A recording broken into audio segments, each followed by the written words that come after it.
नमस्कार, मैं आपकी डॉक्टर अनामिका। आप मेरा परिचय जान चुके हैं पिछले स्लाइड में, फिर भी मैं आपको दोहरा दे रही हूँ, एक बार रिकॉल करा दे रही हूँ। मैं आर्य महिला पीजी कॉलेज में दर्शन शास्त्र विभाग में असिस्टेंट प्रोफेसर के रूप में कार्यरत हूँ। आपके साथ मेरी बातचीत लॉजिक के सीरीज पर हो रही है, जिसमें कि 2 वीडियोज़ मेरे आपके सामने आ चुके हैं। एक nature and scope of logic और दूसरा वीडियो था प्रोपोजिशन। आज हम फिर आपके सामने आए हैं एक नए विषय पर चर्चा करने, और वो नया विषय है हमारा categorical proposition, quality and quantity, the foundation of logical thinking.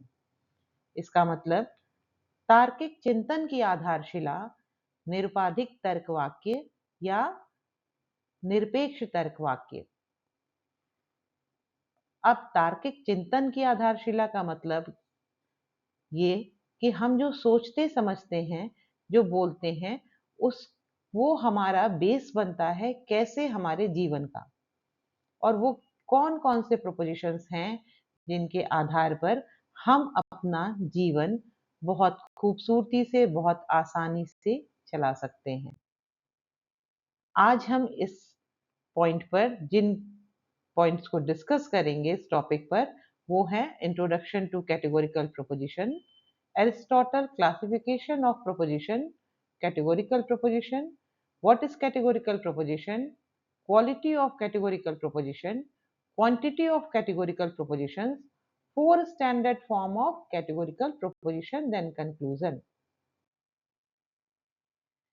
ये स्लाइड सबसे इंपॉर्टेंट है। क्यों? क्योंकि इस स्लाइड में इस टॉपिक का बैकग्राउंड छिपा है।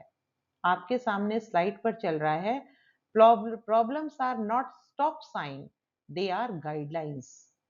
आप सभी जानते हैं कि हमारे जीवन में कई तरह की समस्याएं हैं, और उन समस्याओं को देखकर हम व्यथित हो जाते हैं, चिंतित हो जाते हैं, परेशान हो जाते हैं, और अंत में उस समस्या से जूझने के बजाय हम रुक जाते हैं। हम छोड़ देते हैं कि अब हमसे नहीं कुछ होगा। लेकिन नहीं, हमको यहाँ रुकना नहीं है, बल्कि समस्याएं हमको एक गाइडलाइन देती हैं, एक दिशा निर्देश देती हैं कि नहीं, जीत इसके आगे है। और इस जीत पर विजय पाने के लिए, इस जीत तक जाने के लिए आपको अपने बुद्धि कौशल को, अपने बुद्धि को तीखी और पैनी करने की जरूरत है। लेकिन वो क्या तरीका है, वो क्या मेथड है जिससे हमारी बुद्धि पैनी हो, तीखी हो, और हम कौन से ऐसी बातें, कौन से ऐसे लॉजिक यूज करें जिससे कि हम अपने प्रॉब्लम्स का सॉल्यूशन खोज सकें। तो लॉजिक आपको यही बता रहा है। लॉजिक सिर्फ 4 स्टेटमेंट्स या 4 प्रोपोजिशंस के माध्यम से आपको पूरी दुनिया पर जीत करने का कौशल सिखा रहा है, स्किल डेवलप कर रहा है ना? बड़ी आश्चर्य की बात कि केवल 4 प्रोपोजिशंस, 4 स्टेटमेंट, और दुनिया हमारी मुट्ठी में। और साथ ही साथ यही नहीं, ये जो टॉपिक देख रहे हैं, जिसको देखकर विद्यार्थी या फिलॉसफी के स्टूडेंट्स के लिए ये एक टॉपिक जरूर हो सकता है, क्योंकि इसके माध्यम से वो इन टॉपिक के डेप्थ में जाएंगे, उनको सीखेंगे और अपने प्रतियोगी परीक्षाएं देंगे। लेकिन आम जनता, आम पब्लिक जो फिलॉसफी की एबीसीडी नहीं जानती, उसके जीवन में भी प्रॉब्लम्स हैं। वो कैसे वो 4 स्टेटमेंट्स के थ्रू अपनी प्रॉब्लम को सॉल्व कर सकती है, वो कौन सी 2 ऐसी विशेषताएं हैं 4 स्टेटमेंट्स की जिनके आधार पर वो सॉल्यूशन निकलेगा, और सॉल्यूशन के आधार पर आप किसी को, वो व्यक्ति क्या बोल रहा है, कैसे बोल रहा है, सही बोल रहा है, गलत बोल रहा है, या आप खुद कैसे बोल रहे हैं, सच बोल रहे हैं, झूठ बोल रहे हैं, ये खुद आप जज कर पाएंगे, और अगले वाले को जज कर कर अपना सॉल्यूशन ढूंढ पाएंगे। अब आते हैं हम डायरेक्ट टॉपिक पर। टॉपिक है आपका एरिस्टोटल क्लासिफिकेशन ऑफ प्रोपोजिशन, यानी एरिस्टोटल ने प्रोपोजिशंस के कितने प्रकार के क्लासिफिकेशंस किए हैं, कितने भागों में बांटा है, जिसमें से एक है कैटेगोरिकल प्रोपोजिशन, जो हमारा आज का टॉपिक है। तो सबसे पहले एक छोटा सा परिचय हम एरिस्टोटल के बारे में जान लेते हैं कि एरिस्टोटल कौन है। तो एरिस्टोटल है पाश्चात्य ट्रेडिशन में यूनानी दार्शनिक हुए हैं एरिस्टोटल, जिनको लॉजिक का फादर ऑफ लॉजिक कहा जाता है, यानी इन्होंने लॉजिक की शुरुआत की थी। और इन्होंने जिस लॉजिक की शुरुआत की उसके कई नाम हैं, उन नामों से भी परिचित होना हमारा आवश्यक है। जैसे इस को कहा जाता है ट्रेडिशनल लॉजिक या परंपरागत तर्कशास्त्र, इसका एक अन्य नाम है। दूसरा नाम है डिडक्टिव लॉजिक या निगमनात्मक तर्कशास्त्र। तो आप ये देख रहे हैं कि जो अरस्तु ने जिस लॉजिक को दिया उसके तीन नाम हैं। एक नाम आपका ट्रेडिशनल लॉजिक या परंपरागत तर्कशास्त्र, दूसरा निगमनात्मक तर्कशास्त्र, और तीसरा तो दो ही नाम आप समझ लीजिए। तीसरे में आप जाएंगे तो थोड़ा कंफ्यूज हो जाएंगे। फिलहाल आपके सामने दो बेसिक लॉजिक तर्कशास्त्र के नाम आ रहे हैं। अब ट्रेडिशनल लॉजिक या या परंपरागत तर्कशास्त्र में, या इसको शास्त्रीय तर्कशास्त्र भी कहते हैं, तीसरा नाम जिसको मैं आपको बताने से थोड़ा सा परहेज कर रही थी, क्योंकि वो बहुत प्रचलित नाम नहीं है। शास्त्रीय तर्कशास्त्र जो टेक्निकल टर्म के हिसाब से है वो यही है, क्लासिकल लॉजिक और डिडक्टिव लॉजिक। तो इस क्लासिकल लॉजिक और डिडक्टिव लॉजिक में जो प्रोपोजिशंस के क्लासिफिकेशन अरस्तु ने किए हैं वो दो तरह के किए हैं। एक कैटेगोरिकल प्रोपोजिशंस और दूसरा कंडीशनल प्रोपोजिशंस। कैटेगोरिकल प्रोपोजिशंस, जिसको आप देख रहे हैं कि अनकंडीशनल प्रोपोजिशन भी कहा गया है, ये क्या है? जैसा कि नाम में है अनकंडीशनल, बिना किसी शर्त के जो तर्क वाक्य है वो हुआ अनकंडीशनल प्रोपोजिशन। अब बिना किसी शर्त के तर्क वाक्य का क्या मतलब? यानी यहां आप जो कुछ भी कहेंगे वो बिना किसी उपाधि के होगा, बिना किसी कंडीशंस के होगा।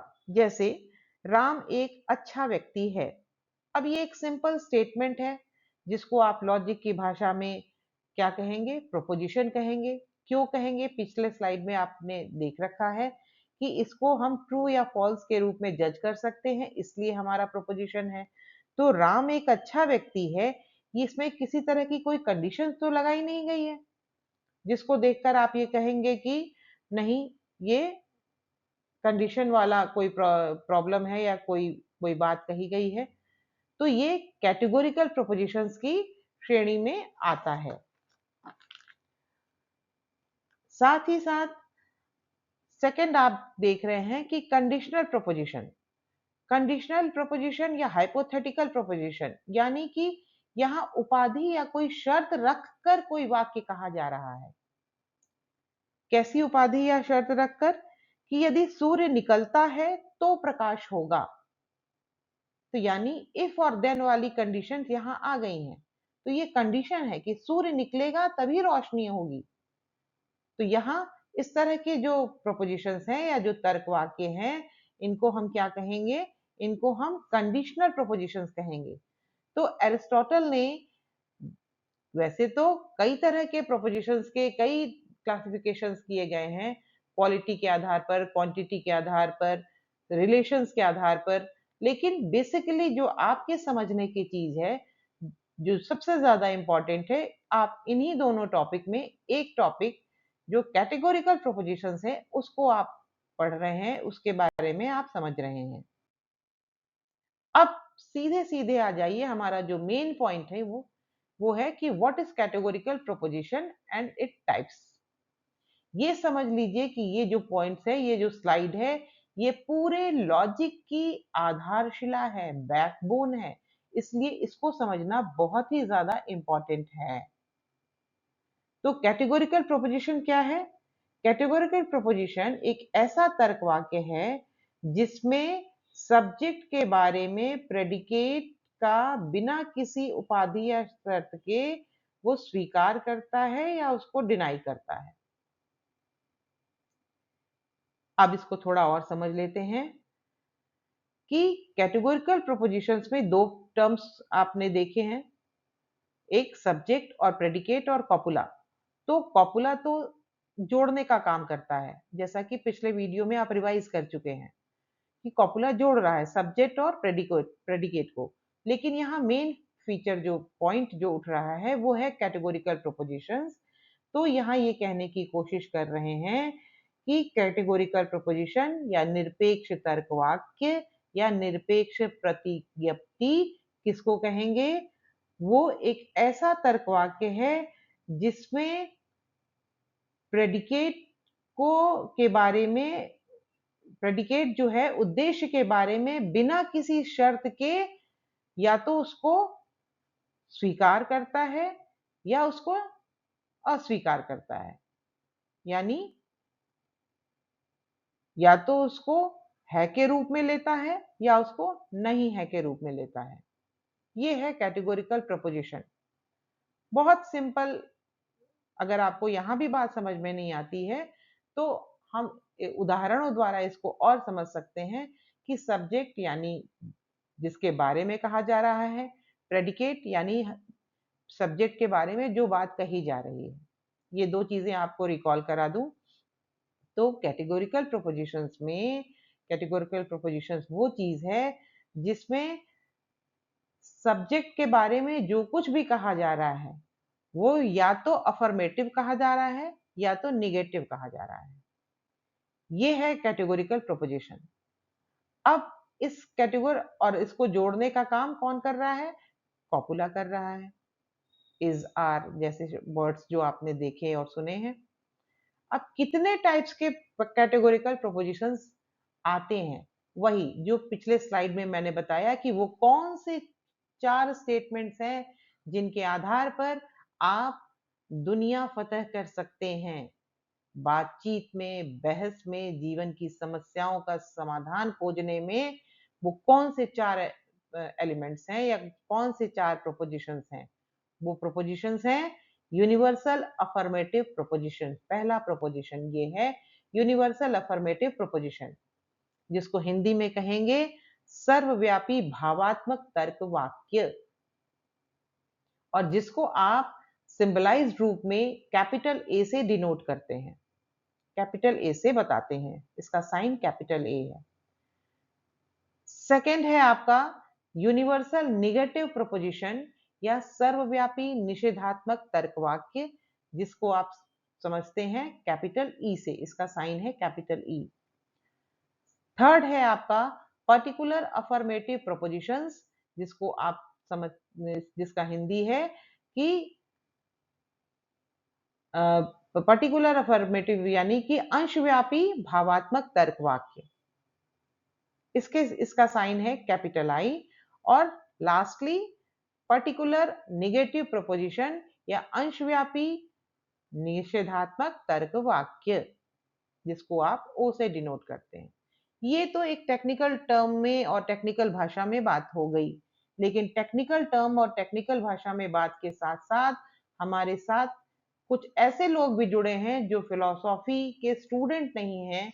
उनके लिए मैं फिर से रिवाइज कर दूं कि ये 4 तरह के स्टेटमेंट यदि आप सीख जाते हैं तो आप अपने जीवन की किसी भी समस्या का समाधान कर सकते हैं। कैसे? देखिए, हम अपने जीवन में किस तरह के वाक्य का प्रयोग करते हैं? या तो कहते हैं सब है, या कहते हैं सब नहीं है, या कहते हैं हमारे पास कुछ है या हमारे पास कुछ नहीं है।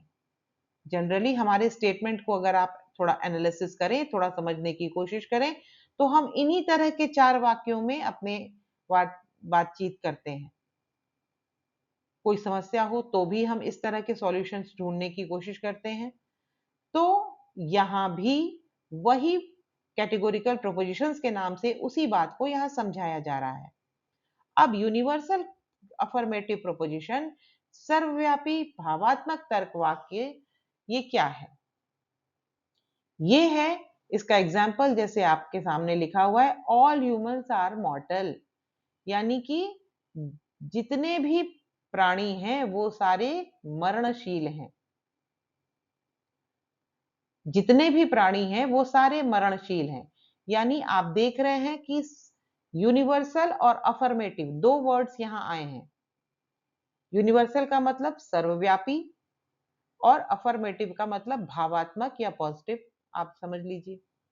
तो ये जो एग्जाम्पल आपको दिया जा रहा है, ऑल ह्यूमंस आर मॉर्टल, तो ये एग्जाम्पल क्या बता रहा है कि संसार में जितने भी प्राणी हैं उन सब के बारे में बात हो रही है कि वो सब क्या है?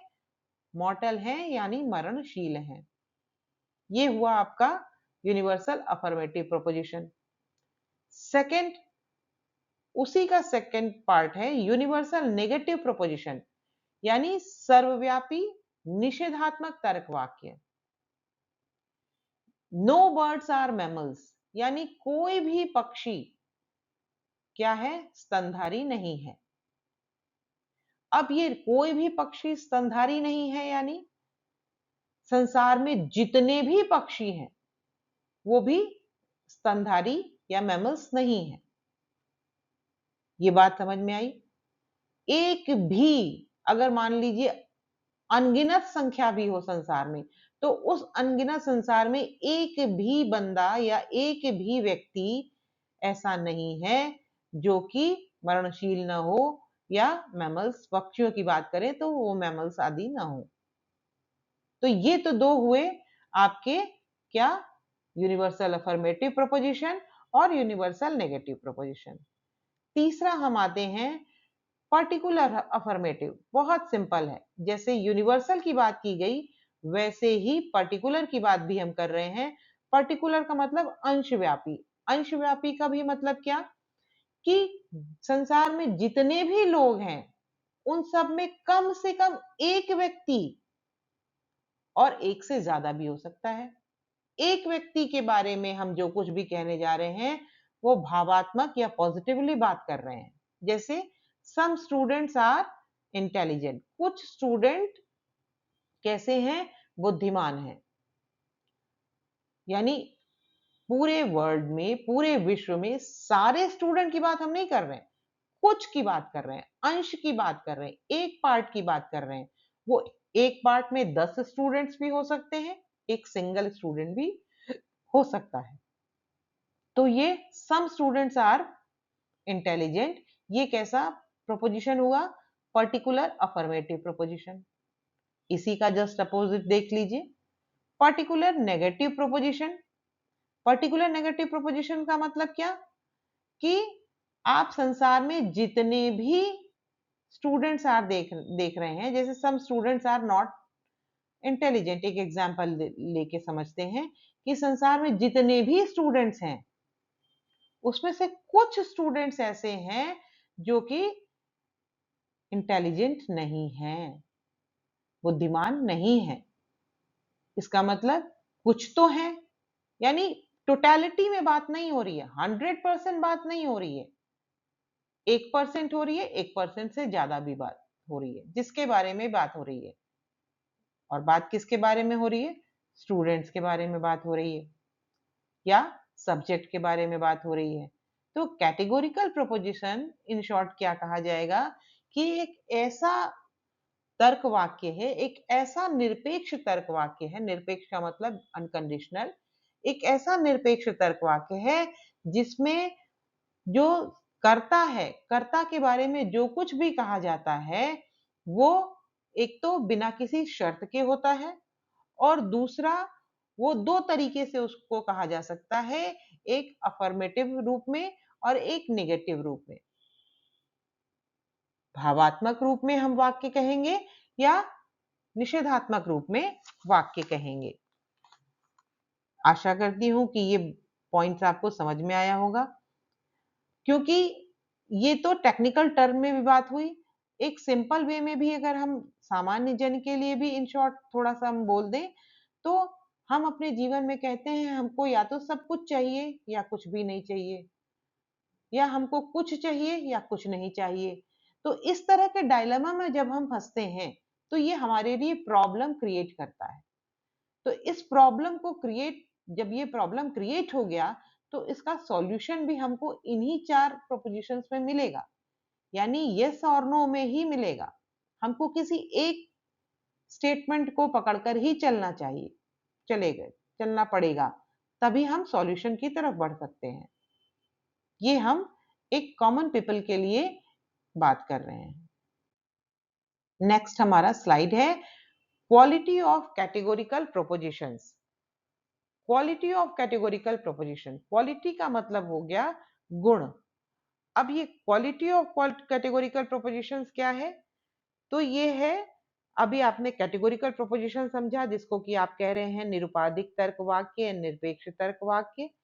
ये उस बात को व्यक्त करता है, ये कहना चाहता है कि तर्क वाक्य में यानी प्रोपोजिशंस में जो सब्जेक्ट है, जो सब्जेक्ट के बारे में विधेय जो कह रहा है वो अफर्मेशन के रूप में कह रहा है या निगेशन के रूप में कह रहा है। क्वालिटी क्या है? किसकी? प्रेडिकेट की। यानी कैटेगोरिकल प्रोपोजिशंस में दो टर्म्स हुए, सब्जेक्ट और प्रेडिकेट। और सब्जेक्ट और प्रेडिकेट में सब्जेक्ट के बारे में जो बात कही जा रही है प्रेडिकेट हुआ वो, और प्रेडिकेट जो भी कह रहा है प्रेडिकेट की क्वालिटी क्या है, प्रेडिकेट की क्वालिटी क्या है, वो अफर्मेटिव है या निगेटिव है। इस बात को हम क्वालिटी ऑफ कैटेगोरिकल प्रोपोजिशंस में समझेंगे। जैसे आपके सामने है all humans are mortal, same वही एग्जांपल समझा रही हूं क्योंकि एक एग्जांपल से आपको चीजें क्लियर आउट होती जाएंगी। एग्जांपल्स तो बहुत सारे हैं। All humans are mortal, all humans are, humans क्या हो गया? सब्जेक्ट हो गया। तो आर क्या हो गया? कॉपुला हो गया। और मॉर्टल या मॉर्टेलिटी क्या हो गई? ये हुआ आपका प्रेडिकेट। और प्रेडिकेट क्या बता रहा है आपको? कि मॉर्टल यानी मरणशील है, आर मॉर्टल यानी मरणशील है, अफर्मेटिव रूप में बात कर रहा है, भावात्मक रूप में बात कर रहा है। किसके भावात्मक के रूप में? प्रेडिकेट के गुण को बता रहा है कि वो मॉर्टेलिटी उसमें है, किसमें? ह्यूमंस में है। इसलिए ये एग्जाम्पल दिया गया कि क्वालिटी ऑफ कैटेगोरिकल प्रोपोजिशंस का मतलब है कि प्रेडिकेट में जो विशेषता, जो गुण बताई जा रही है वो अफर्मेटिव है, पॉजिटिव है या निगेटिव है। Second example, no trees are green. No trees are green, ये किस तरह का एग्जाम्पल हुआ आपका? यूनिवर्सल नेगेटिव प्रोपोजिशन, जैसा पिछले स्लाइड में आपने देखा था। तो इसमें क्या कहा जा रहा है कि कोई भी ट्रीज या पेड़ हरा नहीं है। तो हरेपन की बात हो रही है। हरापन क्या हुआ? प्रेडिकेट हुआ। और हरापन क्वालिटी हुआ, किसका? पेड़ का। तो पेड़ कैसा है? हरा नहीं है। तो यहाँ निगेटिव फॉर्म में बात हो रही है, निषेधात्मक रूप से बात हो रही है। तो ये दोनों वर्ड्स जो आपको बता रहे हैं वो प्रेडिकेट की क्वालिटी बता रहे हैं। तो क्वालिटी ऑफ कैटेगोरिकल प्रोपोजिशंस में आपको ये समझने की जरूरत है कि क्वालिटी जो बताता है वो कैटेगोरिकल प्रोपोजिशन अफर्मेटिव है या निगेटिव है, ये बताता है। और किस वर्ड के थ्रू बताता है? उसके प्रेडिकेट के थ्रू बताता है। चलते हैं हम नेक्स्ट स्लाइड की तरफ। नेक्स्ट स्लाइड है हमारा quantity of categorical propositions. Quantity, quantity का मतलब इन जनरल तो हम कहते हैं मात्रा, लेकिन हिंदी में लॉजिक में इसके लिए एक शब्द आता है परिमाण। परिमाण, परिणाम नहीं, रिजल्ट नहीं, परिमाण शब्द। Quality of categorical propositions. अब ये क्या है क्वालिटी ऑफ कैटेगोरिकल प्रोपोजिशंस? तो क्वांटिटी यानी बात वही है कि कितनी मात्रा में बात की जा रही है, जो प्रोपोजिशंस की बात की जा रही है वो कितनी मात्रा में बात की जा रही है। जैसे कि आपके सामने लिखा है कि निरुपाधिक तर्क वाक्य यानी कैटेगोरिकल प्रोपोजिशंस में ये क्वालिटी वर्ड जो है वो ये बताता है कि उद्देश्य के बारे में जो कुछ भी बात कही जा रही है वो उसके पूरे वर्ग के लिए कहा जा रहा है या उस वर्ग के कुछ सदस्यों के लिए बात कही जा रही है? ये बात समझ में आई आपको? ये देखिए, बहुत सिंपल लैंग्वेज में मैं बताऊं तो आप कैटेगोरिकल प्रोपोजिशंस देख रहे हैं। कैटेगोरिकल प्रोपोजिशंस में दो वर्ड्स मेन है, एक आपका सब्जेक्ट है, दूसरा प्रेडिकेट है, तीसरा कॉपुला है। तो कैटेगोरिकल प्रोपोजिशंस जब हम पढ़ते हैं तो कॉपुला उसमें अंडरस्टूड हो जाता है। फोकस हमारा दो वर्ड्स पे रहता है, एक सब्जेक्ट पर और दूसरा प्रेडिकेट पर। अभी क्वालिटी पढ़ते हुए हमने प्रेडिकेट को फोकस किया, क्योंकि प्रेडिकेट के थ्रू हमको उसके क्वालिटी की बात पता चल रही थी कि हरा है या नहीं है, मरणशील है या नहीं है।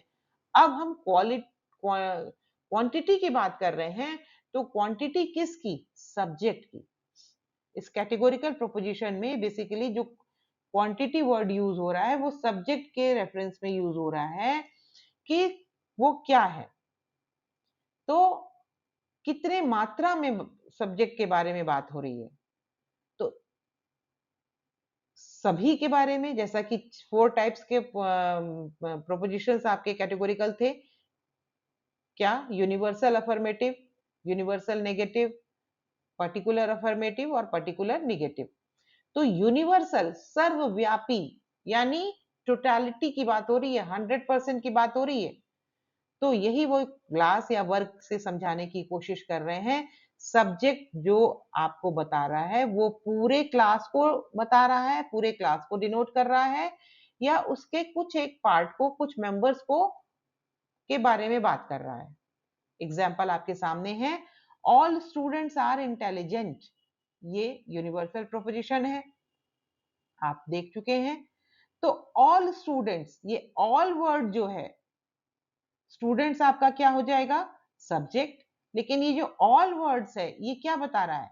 ये बता रहा है आपका क्वांटिटी, कि संसार में जितने भी स्टूडेंट्स हैं उन सब के बारे में बात हो रही है। ये क्वांटिटी बता रहा है कि वो सारे इंटेलिजेंट हैं। तो क्वांटिटी ऑफ कैटेगोरिकल प्रोपोजिशंस आपको समझ में आ जाना चाहिए कि जो सब्जेक्ट से पहले जो भी वर्ड आ रहा है आपके सामने, जैसे ऑल है, सम है, ये सारे वर्ड्स जो आ रहे हैं, ये सारे वर्ड्स किसको बताने के लिए हैं? क्वांटिटी को बताने के लिए। किसकी क्वांटिटी को बताने के लिए हैं? कैटेगोरिकल प्रोपोजिशंस की क्वांटिटी को बताने के लिए हैं। और कैसे बताने के लिए हैं? कि वो यूनिवर्सल है या पर्टिकुलर है। बात पूरे टोटलिटी में हो रही है या उसके किसी एक भाग के बारे में बात हो रही है? किसके? सब्जेक्ट के। तो दो एग्जाम्पल आपके सामने हैं, all students are intelligent. All words से सारे स्टूडेंट्स के बारे में बात हो रही है। ये तो हो गया आपका यूनिवर्सल अफर्मेटिव प्रोपोजिशन। और इसी तरह से एक है particular affirmative proposition, some students are intelligent, यानी कुछ स्टूडेंट्स आपके कैसे हैं? इंटेलिजेंट है, बुद्धिमान है।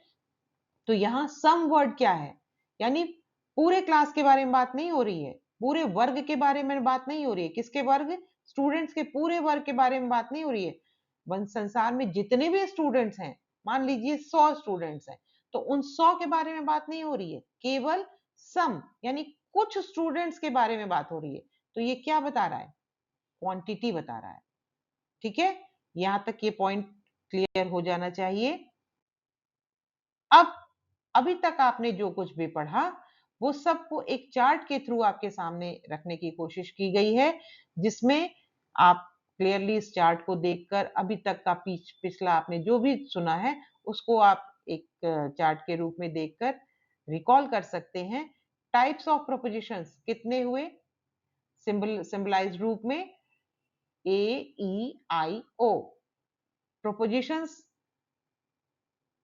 का पूरा पूरा नाम क्या है? ए का universal affirmative proposition, all S is P, यानी एस यहां बता रहा है सब्जेक्ट और पी बता रहा है प्रेडिकेट को। तो सभी एस पी हैं, all universal affirmative proposition. No S is P, कोई सब्जेक्ट प्रेडिकेट नहीं है, ठीक है। सम एस इज पी, कुछ एस पी है, some S is not P, कुछ एस पी नहीं है।